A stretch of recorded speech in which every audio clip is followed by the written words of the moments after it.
Penelope Copper had spent years hiding her pain beneath a white chef's coat and a practiced smile, but the moment she entered Gabriel Rossi's private dining room, her body finally betrayed her.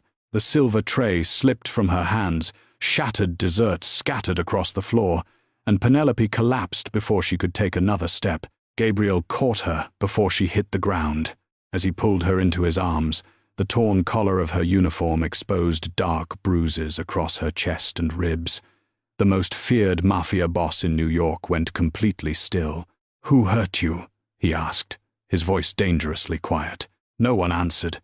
Hours earlier, Penelope had been gripping a steel counter in the Pierre Hotel kitchen, struggling to breathe through the pain Arthur had left behind. That morning, he had demanded her savings, mocked her body, and told her no other man would ever want a woman like her.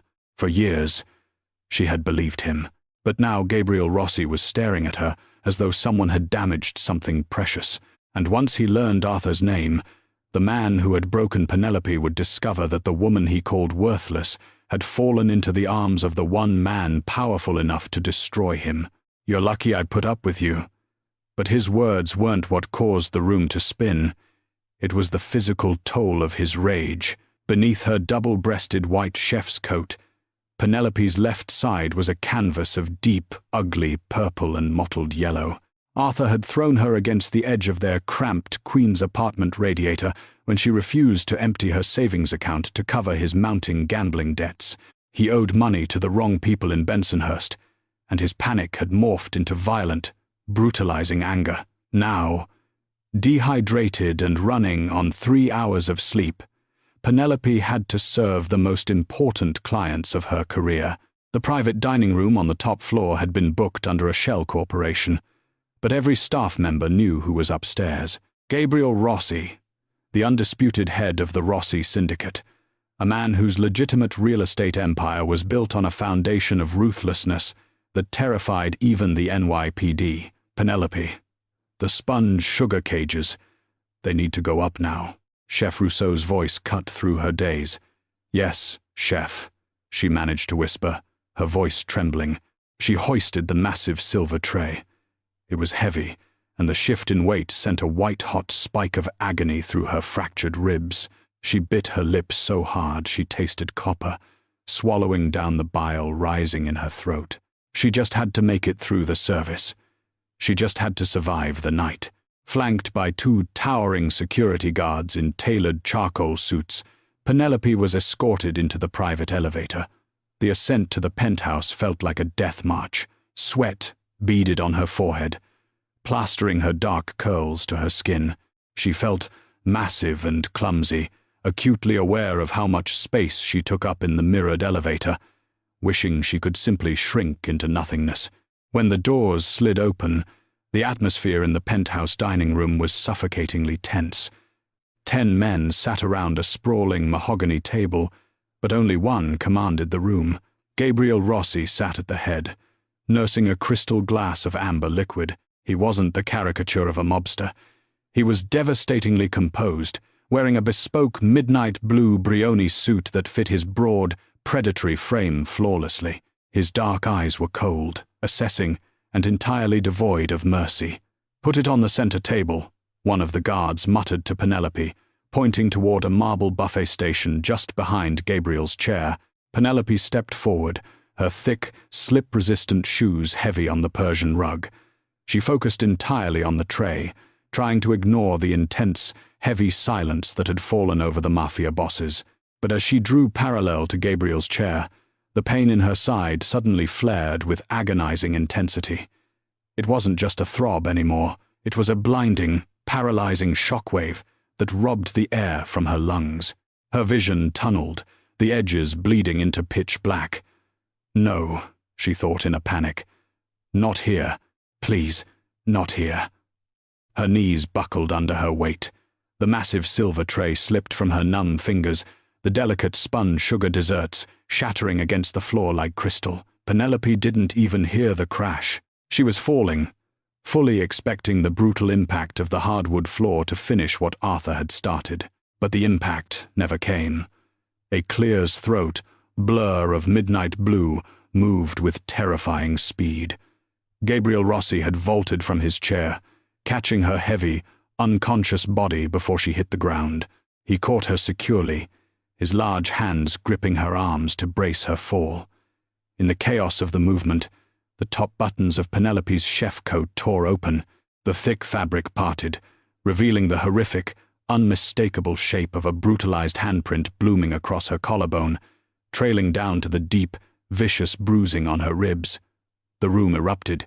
Security guards drew weapons, assuming an attack, while the other bosses leaped to their feet. "Stand down!" Gabriel roared, his voice shaking the crystal chandeliers. The room instantly froze. Gabriel knelt on the floor, ignoring the shattered sugar and spilled cream ruining his suit. He looked down at the soft, pale woman, unconscious in his arms. He noted the dark bags under her eyes, the split lip carefully concealed with makeup, and the horrific bruises painting her skin. He didn't see a clumsy, heavy baker. He saw a survivor holding on by a thread, his jaw clenched, a dangerous, lethal fury darkening his eyes as he gently brushed a curl from her damp forehead. "Call Dr. Adler," Gabriel ordered, his voice dropping to a deadly, quiet frequency that made the hair on his men's arms stand up. "Have him meet us at the Tribeca safe house. Now." Penelope woke to the smell of sterile alcohol and the soft hum of central air conditioning. She kept her eyes closed, her mind desperately trying to piece together where she was. She was lying on a mattress so plush it felt like a cloud, wrapped in high thread count sheets that smelled of expensive cedar and rain. The pain in her ribs had dulled to a distant ache, replaced by a strange, numbing sensation. She shifted her weight, realizing with a jolt of pure panic that her chef's coat was gone. She was wearing an oversized silk button-down shirt that dwarfed even her plus-size frame. Her eyes flew open. She was in a massive, dimly lit bedroom, with floor-to-ceiling windows overlooking the glowing skyline of Lower Manhattan. The walls were lined with dark oak bookshelves, and heavy velvet curtains framed the glass. It a hospital. It was a fortress. "You have 2 cracked ribs, severe dehydration, and a hairline fracture on your right collarbone." The voice came from the shadows. Penelope gasped, scrambling backward against the tufted headboard, pulling the silk sheets up to her chin. Gabriel Rossi stepped into the soft light of a brass reading lamp. He had discarded his suit jacket and tie. His sleeves were rolled up, revealing forearms corded with muscle and faded ink. He looked exhausted, yet entirely commanding. "Doctor," Clear's throat. "Adler administered a localized painkiller and an IV for your fluids. You slept for 14 hours. Gabriel continued, his tone remarkably calm, though his eyes burned with an intensity that made Penelope want to look away. "I apologize for the change of clothes. The doctor needed access to your injuries, and your uniform was restrictive. My housekeeper handled it." Penelope's hands trembled violently. She recognized him. The entire city recognized him. Gabriel Rossi was a ghost in the tabloids, but a god in the underground. He was known for dismantling rival syndicates without breaking a sweat, for burying his enemies in the foundations of the high-rises he built. Why am I here?" she stammered, her voice raspy. I ruined the service. I dropped the tray. I'm so sorry. I'll pay for the damages, I swear." "Stop!" Gabriel held up a hand, stepping closer to the bed. He moved with a slow, deliberate grace, like a predator trying not to spook a wounded deer. He pulled a heavy leather armchair closer to the bed and sat down, leaning his elbows on his knees. "I don't care about the desserts, Penelope." She flinched at the sound of her name on his lips. "How do you know my name? I know everything about you. I had my men pull your background while you were unconscious," he said frankly, offering no apologies for the intrusion. "Penelope Copper, 32, head pastry chef, clean record, excellent credit until 6 months ago, when you suddenly started taking out massive payday loans."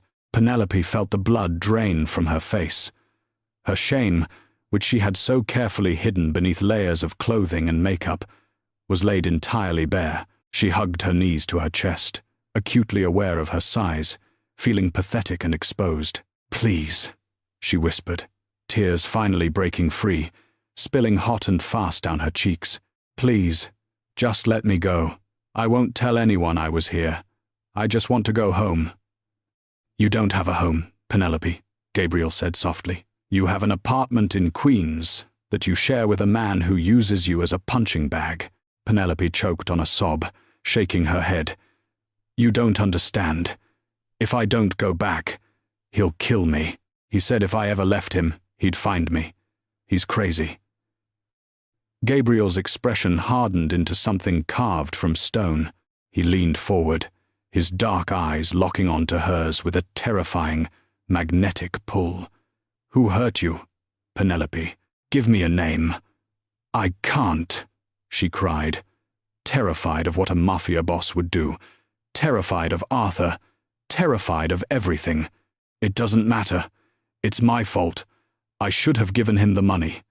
"Never say that," Gabriel growled, the sudden ferocity in his voice making her jump. He immediately softened, though the lethal promise remained in his posture. "A man who strikes a woman, a man who leaves marks like the ones on your skin, he is a coward, and cowards do not survive in my city." Gabriel reached out, his large, warm hand hesitating for a fraction of a second before gently wiping a tear from her cheek. His touch was shockingly tender, a stark contrast to the violence she was so accustomed to. "I won't let him touch you again. I give you my word," Gabriel promised, his voice a low, soothing rumble. "But I need his name." Penelope looked into Gabriel's eyes. She saw no judgment about her weight. She saw no disgust. For the first time in years, she felt seen, not as a burden, not as a target, but as a person worthy of protection. "Arthur," she whispered, her voice cracking. "Arthur Pendleton." Gabriel froze. The name hung in the air between them, heavy and dangerous. A slow, dark realization crept over Gabriel's face. He slowly pulled his hand back, standing up to his full, towering height. "Arthur Pendleton," Gabriel repeated, the name tasting like ash in his mouth. "You know him?" Penelope asked, her heart hammering against her ribs. Gabriel turned his back to her, running a hand through his dark hair. Arthur Pendleton wasn't just a nobody. He was a low-level runner for the Moretti family, a rival crew Gabriel had been trying to bankrupt for months. Arthur owed Gabriel's own loan sharks nearly $200,000. The very money Arthur was trying to beat out of Penelope was money he owed to Gabriel's syndicate. A cold, terrifying laugh escaped Gabriel's lips. He turned back to Penelope, the warmth completely gone from his eyes, replaced by a calculating, brutal emptiness. But the emptiness wasn't directed at her. "Rest, Penelope," Gabriel said, walking toward the heavy oak door. "You are safe here. You will never be hurt again." "Where are you going?" she asked, clutching the silk sheets. Gabriel paused in the doorway, the hallway light casting him in a sharp, demonic silhouette. "I have a debt to collect." The air inside the basement of O'Rourke's, a dive bar in the deepest, grimiest pocket of Bay Ridge, Brooklyn, was thick with the stench of stale beer, cheap cigars, and desperate sweat. It was a well-known haunt for bottom feeders and low-level runners who thought they were players in the underground economy. Arthur Pendleton sat at a sticky corner booth, nervously peeling the label off a bottle of domestic lager. His leg bounced frantically under the table.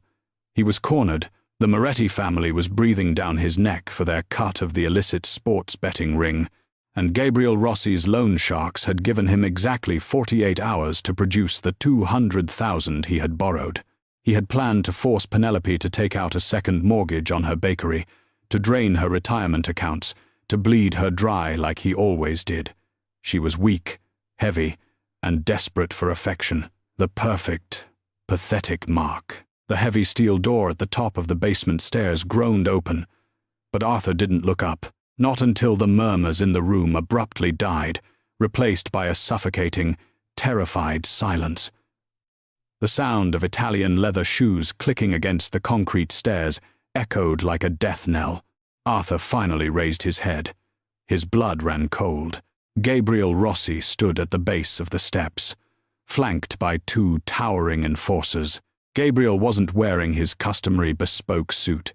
He wore a black cashmere turtleneck and a dark wool overcoat that made him look like a shadow come to life. His dark eyes scanned the room, cutting through the cigarette smoke until they locked onto Arthur. The men in the bar, hardened criminals, thieves, and thugs, scrambled over each other to clear a path. No one breathed. No one dared to look Gabriel in the eye. Gabriel walked slowly toward the corner booth. He didn't pull a weapon. He didn't raise his voice. He simply slid into the booth opposite Arthur, sitting with a terrifying, relaxed grace.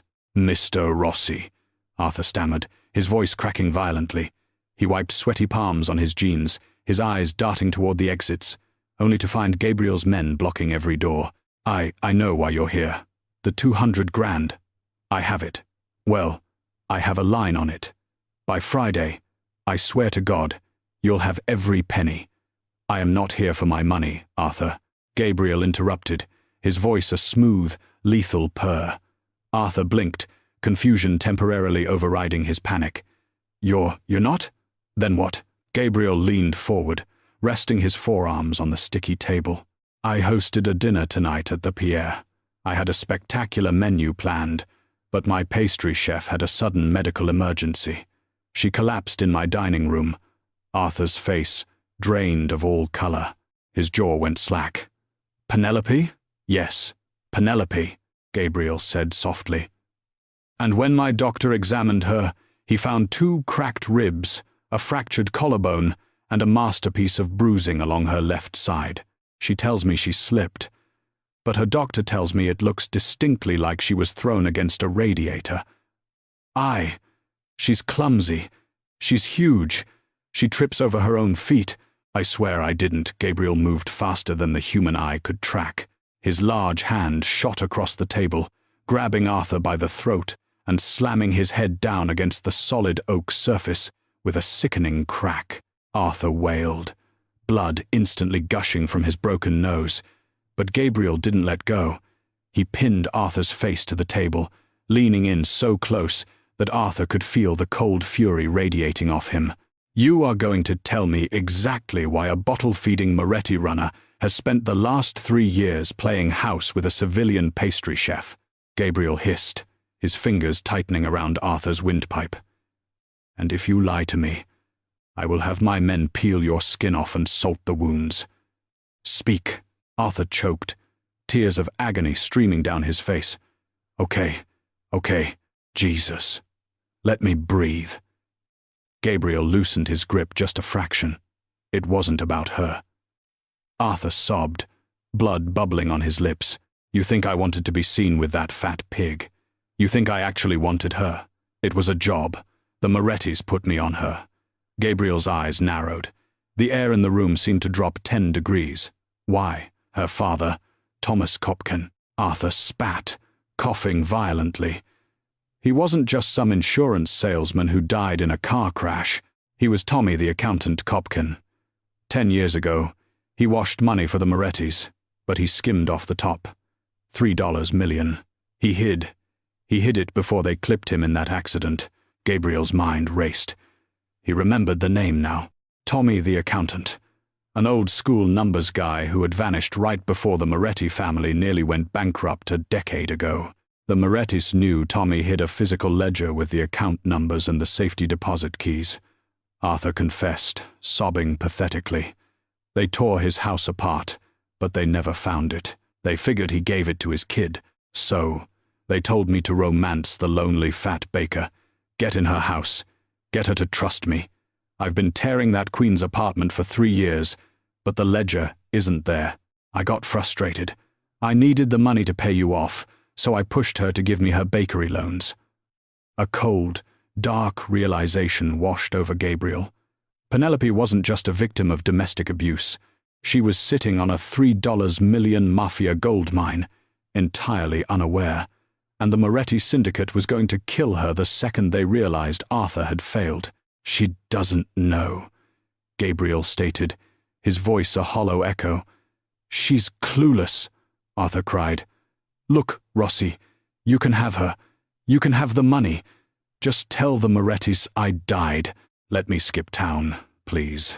Gabriel looked at the sniveling, violent coward beneath his hand. He thought of Penelope's soft, tear-stained face, the brutal handprint on her chest, and the way she had begged for her life, terrified of this miserable excuse for a man. Gabriel stood up, pulling a pristine white handkerchief from his pocket and wiping Arthur's blood off his hands. He looked at his lead enforcer. "Dominic," Gabriel said, his voice ringing out in the dead silent bar. "Yes, boss?" "Mr. Pendleton has a gambling problem," Gabriel said coldly, turning his back on the booth. "Take his hands. He won't be rolling dice or throwing punches ever again. Then drop him at the nearest hospital. Let the Morettis deal with his failure." Arthur's screams echoed against the basement walls, but Gabriel was already walking up the stairs, pulling his phone from his coat. The game had changed. Penelope was no longer just a woman he needed to protect. She was the key to finally destroying his greatest rivals, and he was going to make sure she wore the crown. The penthouse kitchen was a masterpiece of modern culinary design, gleaming white marble countertops, a massive double-door Sub-Zero refrigerator, and a state-of-the-art Wolf gas range. Yet, despite its grandeur, it felt completely intimate to Penelope. It was 3 a.m. Unable to sleep despite the painkillers, Penelope had wandered out of the massive guest bedroom. Anxiety clawed at her chest. For 3 years, her coping mechanism for Arthur's abuse had been the precise, methodical art of baking. She had raided Gabriel's immaculate pantry, finding imported dark chocolate, Madagascar vanilla beans, and raw cane sugar. Now, still wearing the oversized silk shirt that draped over her heavy curves, she was aggressively whisking a bowl of ganache, finding solace in the rhythmic scraping of the wire against the glass. She didn't hear the private elevator open. She didn't hear Gabriel's soft footsteps on the hardwood floor until a low, smooth voice broke the silence. "You shouldn't be on your feet, Penelope." Penelope gasped, nearly dropping the glass bowl. She spun around, her heart leaping into her throat. Gabriel stood in the archway of the kitchen. He had removed his overcoat, and his black turtleneck stretched tight across his broad chest. He looked exhausted, yet there was a dangerous, magnetic energy humming around him. He stepped into the kitchen, his dark eyes trailing over her. Penelope immediately shrank in on herself. She crossed her arms over her stomach, acutely aware of her thick thighs, her soft belly, and the fact that she was standing in the home of a billionaire mafia boss looking like a disheveled mess. I'm sorry," she stammered, looking at the floor. "I couldn't sleep. The kitchen, it helps me think. I'll clean it all up. Leave it," Gabriel said softly. He walked toward the kitchen island, stopping just a few feet away from her. He reached out, his long fingers gently catching her chin and tilting her head up so she was forced to look at him. "Why are you hiding yourself from me?" "Because look at me," she whispered, her voice breaking. Tears welled in her eyes, the years of Arthur's toxic poison bubbling to the surface. Arthur was right. "I'm huge. I'm clumsy. I'm a mess. I don't belong in a place like this." Gabriel's eyes darkened with an emotion so fierce it made Penelope's breath hitch. He took a step closer, crowding into her personal space. The scent of rain, cedar, and something faintly metallic washed over her. "Arthur is a dead man walking, and his words are ash," Gabriel growled softly, his thumb gently tracing her jawline. "You are not a mess, Penelope. You are breathtaking. Your curves, your softness. It is art. It is power. Do not ever let a weak man make you apologize for taking up space in this world." Penelope stared at him, stunned. No one had ever spoken to her like that. No one had ever looked at her as if she were a prize, rather than a burden. Gabriel sighed heavily, dropping his hand. "Come, sit down. I have tea making. There is something we need to discuss." and it is going to change everything you thought you knew about your life. He guided her to a plush velvet bar stool at the kitchen island, pouring them both a cup of chamomile tea. He sat opposite her, his expression turning deadly serious. "Your father," Gabriel began, watching her face carefully. "Thomas Copperkin. He died in a car crash 10 years ago, correct?" Penelope frowned, gripping her warm mug. "Yes, I was 22. He hydroplaned on the I-95. Why? He didn't hydroplane, Penelope," Gabriel said, gently but firmly. "He was murdered. Your father was an accountant for the Moretti crime syndicate." Penelope let out a harsh, breathless laugh, shaking her head. No. My dad sold life insurance. He was boring. He loved crossword puzzles and beige cardigans." "He was brilliant," Gabriel corrected.